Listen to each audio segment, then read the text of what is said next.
नमस्कार. श्री ब्रह्मचैतन्य महाराज गोंदवलेकर प्रवचन. आज 22 जून. सुख त्यागात आहे, भोगात नाही. अमुक हवे असे वाटले आणि ते मिळाले नाही म्हणजे दुःख होते. अमुक हवे असे वाटूच देऊ नये.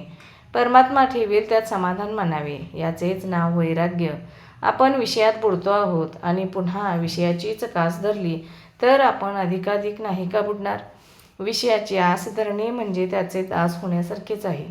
मनुष्य सुखाकरता धडपड करतो आणि अंती दुःखमय अशा विषयाची आशा करतो. सुख त्यागात आहे, भोगात नाही हे पुष्कळांना पटत नाही.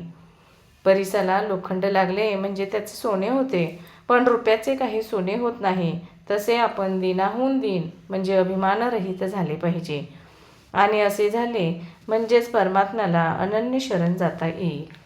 हे व्हायला त्याची कृपाच पाहिजे आणि ती नित्य भाकावी.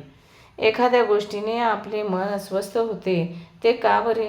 त्या गोष्टीला आपण सत्यत्व देतो म्हणून. हा सर्व खेळ आहे, हे मिथ्या आहे असे जाणून ज्याप्रमाणे नट नाटकातली भूमिका अगदी खऱ्यासारखी करतो त्याप्रमाणे व्यवहार करावा. सुख समाधान सत्यात असते, मिथ्यात नसते. आजपर्यंत आपण विषय उपभोगले पण त्यात आपल्याला सुख झाले नाही.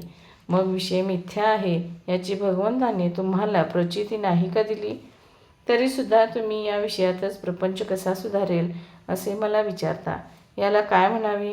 जे दुःखमयच आहे त्यात सुख कोठून मिळणार? 2 लहान मुली भातुकली खेळल्या. जी मुलगी गरीब होती तिने पोळ्या आणि गुळांबा केला, पण जी श्रीमंत होती तिने मात्र श्रीखंड आणि बासुंदी केली. पहिलीचा गुळांबा जितका पोट भरण्याला उपयोगी नाही तितकेच दुसरीचे श्रीखंडही उपयोगी नाही. तसे प्रपंचाचे खरेपण आहे.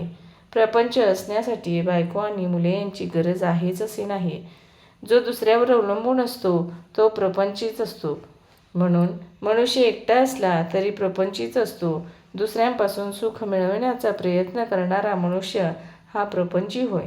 5 जण मिळून प्रपंच बनतो, त्यामध्ये प्रत्येकजण निस्वार्थी असतो. मग सर्व सुख एकट्यालाच मिळणे कसे शक्य आहे? प्रपंचामध्ये अनेक वस्तू आहेत, पण भगवंताजवळ एकच वस्तू आहे. प्रपंचामध्ये किती वस्तू आणल्या तरी त्या पुऱ्या पडत नाहीत, कारण एका वस्तूच्या आणण्यामध्येच दुसऱ्या वस्तूच्या आणण्याचे बीज आहे. पण भगवंताचे तसे नाही. भगवंताची वस्तू एकदा आणली की पुन्हा ती आणायलाच नको. अमुक एक वस्तू आहे म्हणून मी सुखी आहे या वृत्तीत राम नसून काही नसताना वृत्तीचे समाधान टिकले पाहिजे. धन्यवाद.